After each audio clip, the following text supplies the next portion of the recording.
ұрпаққа қалдырған рухани қазынасы мол. Олардың қатарына мақал мәтелдер, жыр дастандар, шешендік сөздер, жұмбақтар, жаңылтпаштарды айтуға болады. Олардың әр қайсысының астарында терең ой, үлкен мағына жатыр. Осы орайда Ботай тарихи-мәдени музей қорығының қызметкерлері мақал мәтелдер мен өлең жолдарынан үзінді жолдайды. Қабыл алыңыздар.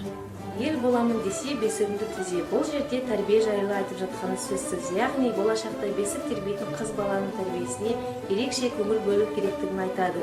Себебі ел бұзылса қыз бұзылады дейді бабалардан. Еңбек етсін ерінбей, тояда қанын тіленбей. Бұл мақал мәтелдің мағынасын бұлай түсінемін. Әр адам адал еңбекпен, малдай терімен еңбек жасау керек.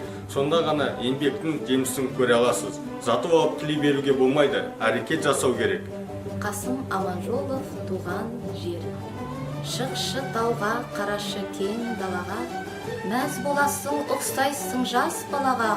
Ол шетімен бұл шетіне жүгірсең, шаршайсың ба, құмарың бір қанама. Уадариға алтын бесік туған жер, қадіріңді келсем білмей кеше көр.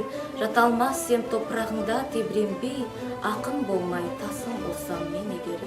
Неткен байтақ, неткен ұлы жер едің, нендей күйге жүрегімді біледің.